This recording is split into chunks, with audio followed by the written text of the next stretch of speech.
Unit 3, Gateway.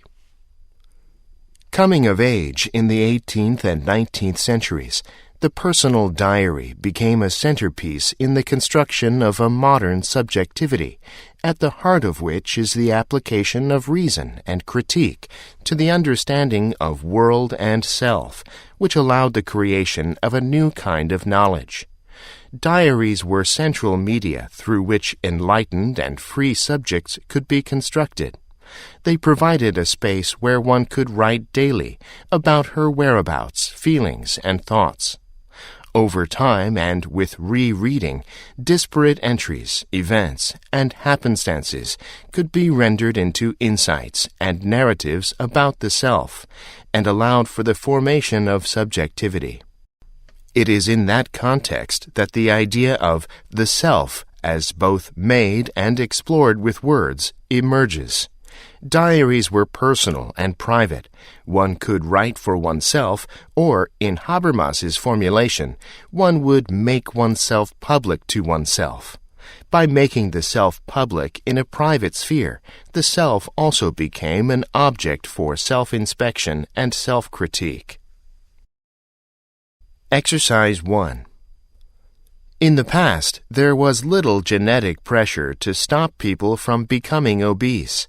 Genetic mutations that drove people to consume fewer calories were much less likely to be passed on, because in an environment where food was scarcer and its hunting or gathering required considerable energy outlay, an individual with that mutation would probably die before they had a chance to reproduce. Mutations that in our environment of abundant food now drive us towards obesity, on the other hand, were incorporated into the population. Things are, of course, very different now, but the problem is that evolutionary timescales are long. It's only in the last century or so, approximately 0.00004% of mammalian evolutionary time, that we managed to tweak our environment to such a degree that we can pretty much eat whatever we want whenever we want it. Evolution has another couple of thousand years to go before it can catch up with the current reality of online food shopping and delivery. Exercise 2. The idea of family support, suggested as one of the preconditions of any child's success, is far from being faultless. Thus, for example, the well-known musical psychologist Jane Davidson and her colleagues state that all the parents of children who later become successful musicians were, in fact, their charge's great friends and allies from earliest childhood.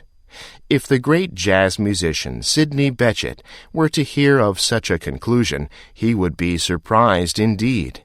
His altogether respectable parents, who dreamed of something rather more substantial and reliable than a career in music for their son, actually hid his clarinet from him.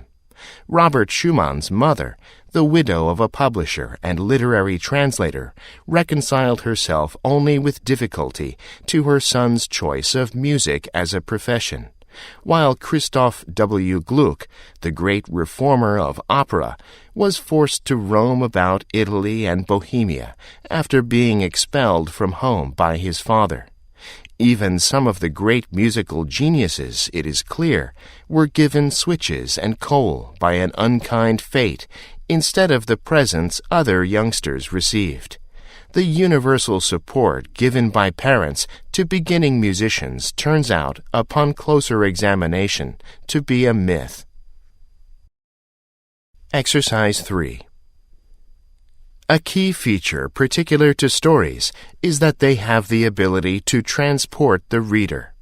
While experiencing stories, one can feel emotionally involved and as if being swept away as a participant. There is some evidence that being transported into a story requires a suspension of disbelief. Enjoying Jurassic Park or a Harry Potter tale may involve putting aside what one knows about the world that contradicts the story. A story that suggests an unexpected outcome, George Washington declined the nomination to become the first president of the United States results in readers being slower to verify well-known facts. George Washington was elected first president of the United States. This suspension of disbelief may make one less likely to spot problems in a narrative, as illustrated by a study in which participants read a story and circled any false notes or parts that did not make sense. Green and Brock refer to this method as Pinocchio circling. Just as the puppet's nose signaled when he told a falsehood, authors also leave clues when they are being untruthful. But readers who were more transported by the story spotted fewer Pinocchios. Exercise 4. Marketing is based on notions that are 20 years out of date. The notion that if you put enough messages out there, some of them will be heard. The notion that building the brand is money well spent. The notion that people believe what they see and read. Recent initiatives to take advantage of Web 2.0 technologies are merely reactions that apply old techniques to new media. Marketing needs to rethink the messages it is communicating, to whom it's communicated, and the methods being used. Many companies are disappointed at the lack of tangible return on their multi-million pounds marketing activities. Advertising remains the largest budget item on most firms' marketing plans. Advertising may be a fixture in a company's annual spend, but management boards are increasingly questioning why this is. The most recent Brand Channel survey illustrates this point well. 4 of the world's 5 largest brands have never conducted any advertising, and the same is true for 7 out of the 10 fastest-growing brands.